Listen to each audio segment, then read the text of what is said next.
Welcome to RPGamer's review of Monster Hunter Rise Sunbreak. This was written and is being read by yours truly, Phil Willis, aka JC Servant, and the video was edited and put together by my very good friend, Herfrog of RPGamer. More fun ways to hunt dragons. Shortly after the release of Monster Hunter Rise, Capcom announced a full-blown expansion, which promised to add Master Rank quests along with new monsters and challenges. A little more than a year later, Capcom released Monster Hunter Rise Sunbreak. With 2 new areas to explore, over a dozen added beasts, fresh wire bug moves, and a new mission type, hunters have plenty to do to keep them busy for many more hours. As an expansion, Monster Hunter Rise Sunbreak requires the original Monster Hunter Rise to play. The story picks up shortly after the end of the base game, with the hunter enjoying leisure time in Kimura Village after successfully repelling various rampages of monsters and elder dragons. Unfortunately, the hunter receives a call to action only a short time later as a daimyo hermitar shows up to wreak havoc in the shrine ruins. While fighting it off, an unknown vicious monster shows up to turn the tables on the hunter. Thankfully, Farain, a knight from Elgato, rushes in to assist. After driving the beast away, she shares that she arrived to recruit the now famous hunter to help the town of Elgato, which faces waves of monsters crawling out of a huge pit that opened up near their town. The Elder of Kimura accepts and sends the hunter to new adventures in this faraway land. Once in Elgato, players will get to meet a new host of smiling faces. The new NPCs have a lot of personality, aside from the Admiral, who rarely cracks a smile.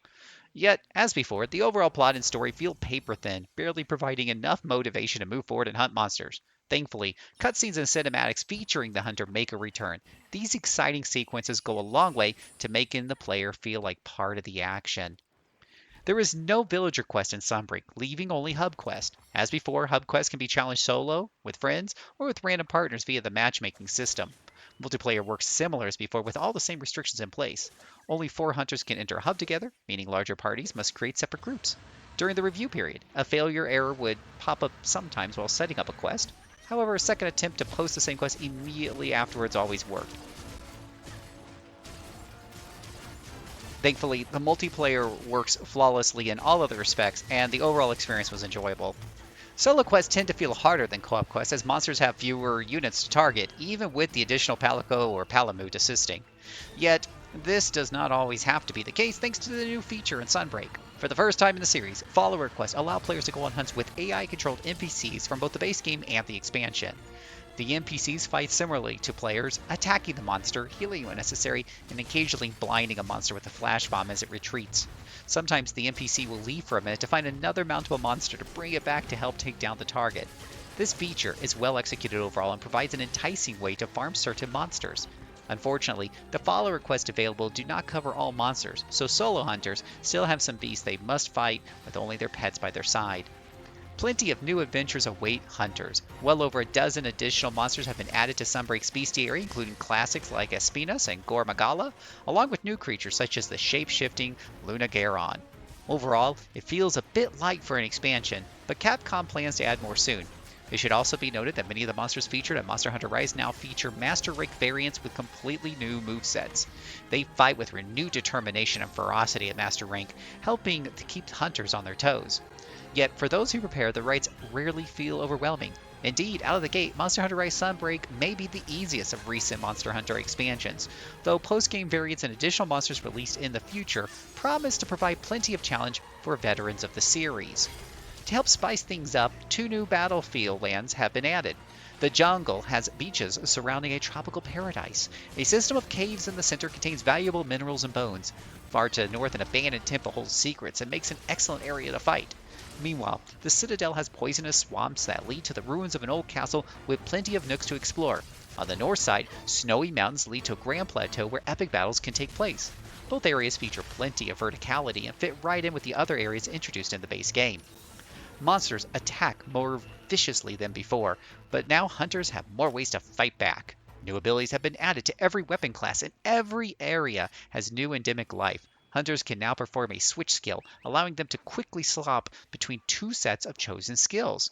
This alone opens up new approaches. For example, the Insect Glaive has a new switch skill which allows the hunter to dive forward and perform a vaulting dash while absorbing extract in the same move.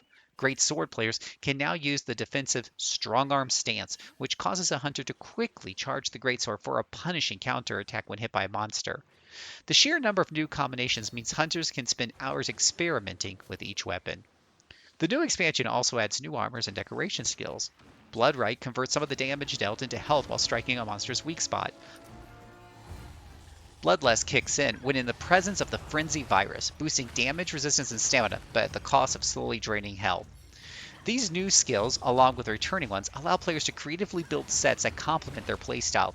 And while a great variety of customization currently exists, Capcom has stated they'll be adding another layer when content patches land in the near future. Similar to movesets, hunters have a wide variety of skills to combine to suit their playstyle and take out tougher challenges. From a graphical perspective, Monster Hunter Rise Sunbreak meets the high bar for performance set by its predecessor while looking quite attractive. As before, the frame rate holds steady throughout the experience, regardless of the action. The new areas are exciting to explore, and monsters have distinctive appearances, with some belying their true power. Music during fights feel appropriate and changes as the battles ebb and flow. Some monsters have individual themes portraying appropriately the danger they represent. In particular, the ending song of the game with its excellent vocals evokes emotions in a game with little in the way of storytelling. Monster Hunter Rise Sunbreak does an excellent job of taking RPGamer's 2021 Game of the Year and elevating it further. Some may lament the lack of new game systems similar to the Guiding Lands and Monster Hunter World. However, Sunbreak focuses on improving nearly every aspect of its base game. Hunting monsters continues to provide immense satisfaction years after the release of the original Monster Hunter titles. For those who enjoyed the base title, Monster Hunter Rise Sunbreak provides a compelling list of reasons to return back on the hunt. Full disclosure here, this review is based on a free copy of the game provided by the publisher. I give Monster Hunter Rise Sunbreak a 4 out of 5. If you enjoyed this review, please subscribe to us here on YouTube. Check out our Twitch channel at twitch.tv/RPGamer to catch our live streams. And for more articles like this, head over to rpgamer.com. Thank you for watching.